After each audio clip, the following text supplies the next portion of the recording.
adequate knowledge and resources on legal rights, especially the women and the young women, so that they understand they can fight for and who they are, and that their bodies are theirs to defend.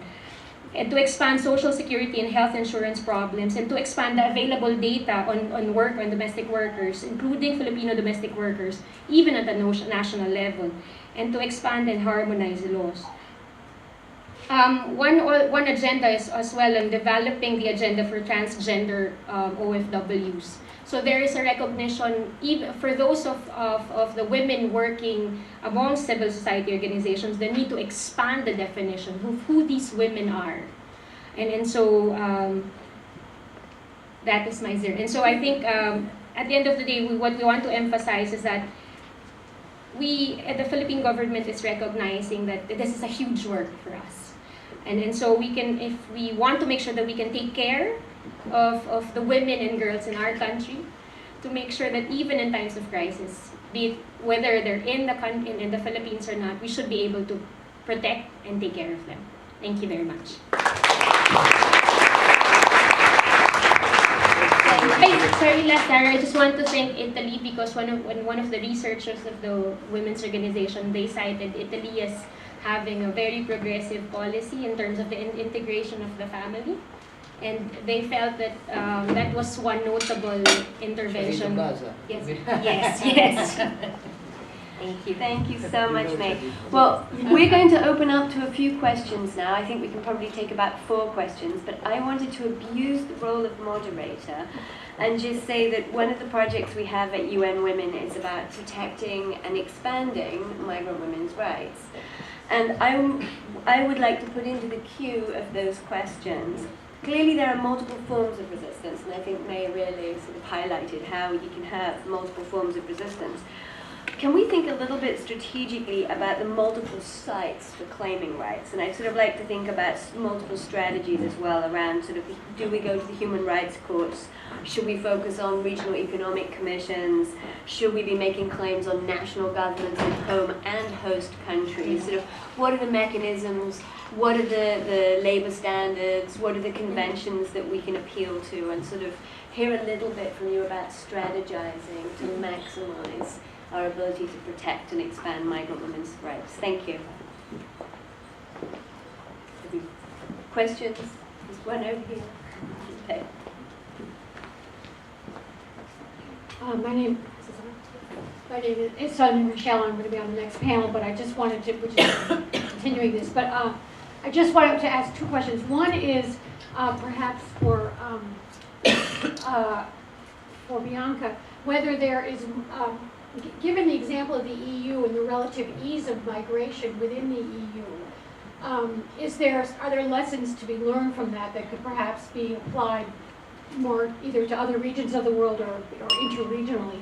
And then second, and this is probably a question for Gregory, part of the problem with migration, I think, is that, especially in the US, is that everybody thinks that people only want to come here and stay here.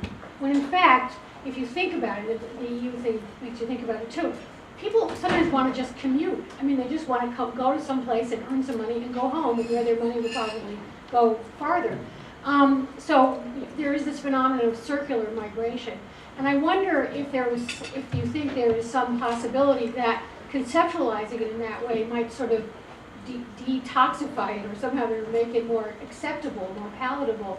I mean, I know that some people in the immigration community think that it's wrong to talk about circular migration because it mitigates, or it sort of detracts from migrants' rights to settle in destination countries.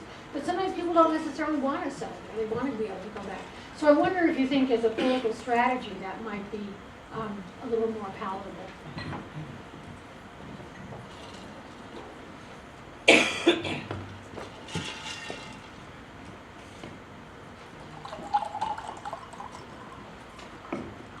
Thank you very much. I would like to ask to the panelists, and it's up to you to answer. The rise in women migration that we are assisting, I'm thinking from Philippines, but not only Philippines, former communist countries in Europe and in Latin America, from Peru to Chile and whatever we can think. is also related to the fact that more and more migrant women are asked to take care of, care services, home care, child care, elderly care, and all these things. It's also evident, in my experience, that this problem has become more and more important in terms of dimension and also in terms of economic impact, as far as social care services has been devaluated in the community, in the policy, in the value that they have to the economy. So, can we think, for instance, that a way to better protect millions of women migrating to assist our people is also considering that these services are strategic to our economy and to our society? Because this is the preconditions to have, let's say, a qualified migration or recognize the intrinsic qualification of this kind of migration rather than exploiting. Under this point of view, I'm sorry to say, but the growing approach of in Europe of voucher instead of services is not helping to have a more positive and inclusive approach to migration of women in the care services. Thank you. We have time for one more question, I think.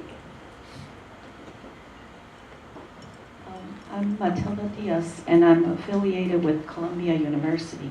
I want to thank the panelists and the moderator for letting me ask my question. And my question is for May E.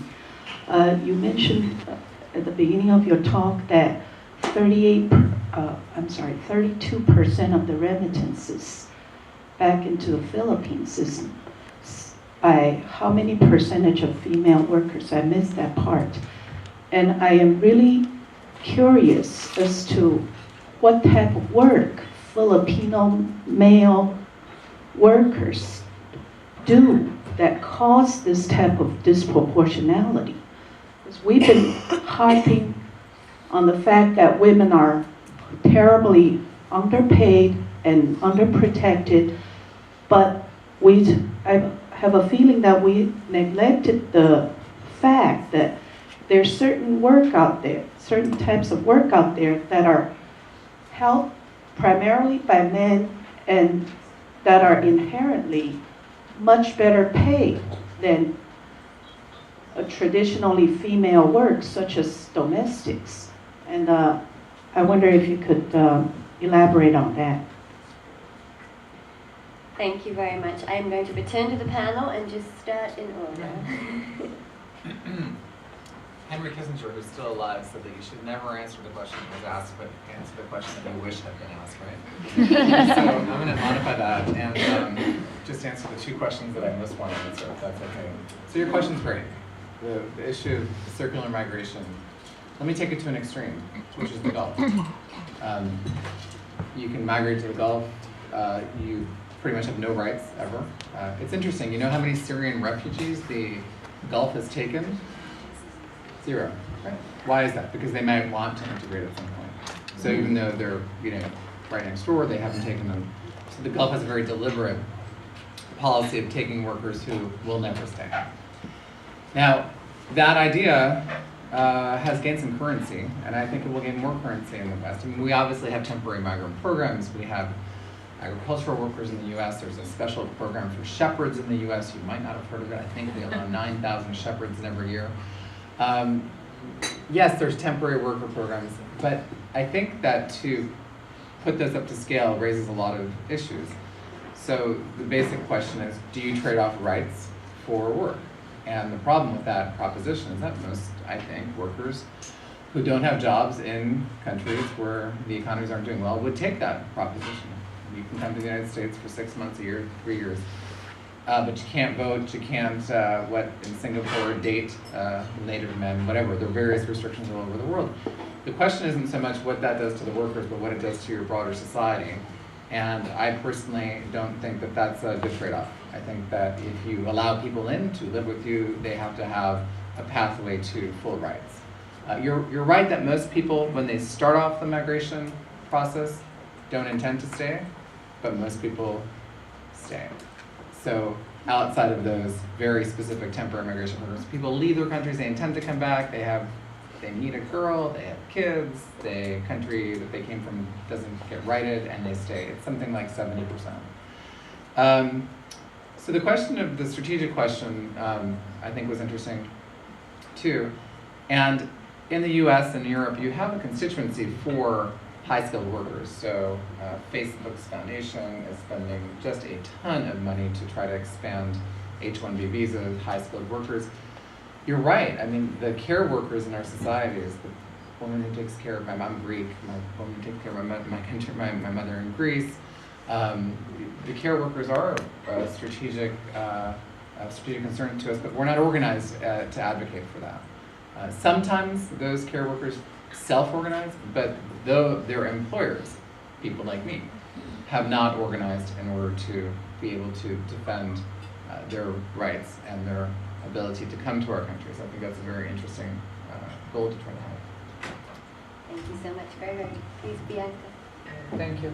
Now, I answered the question, let's say, what to do, what can be the good governance practices. There was one part that I completely forgot in my intervention. But, well, we must say that one is to have some law for following the emergencies, because of course maybe some of you know that Italy started a rescue operation in the Mediterranean Sea that was called Mare Nostrum, and it was a huge political issue of discussion, because many Italians, wanted to not to open the fear to open too much the door of the Europe fortress, what is has been called by Saskia Sassen,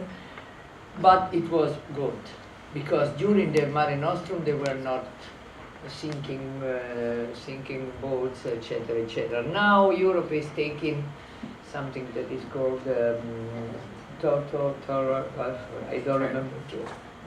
Triton, yes, Triton. Thank you. And it is not going in the same way of Mare Nostrum, because it will cost a lot. But there is a proposal of a parliamentarian, the head of the Human Rights Committee of the Italian Parliament, that is called an honorable, a sociologist. Manconi, he is called Luigi Manconi, and he was proposing to create some corridors for the emergencies that they are now. So all the let's say, we are not talking about migrants. We are talking about asylum seeker and refugee people, but they are part of this population who is in movement, from south to north, etc., etc. And I guess that this idea of having some corridor, so not to make risk their life, it would be the only solution. But we would need to have the agreement of all the EU states.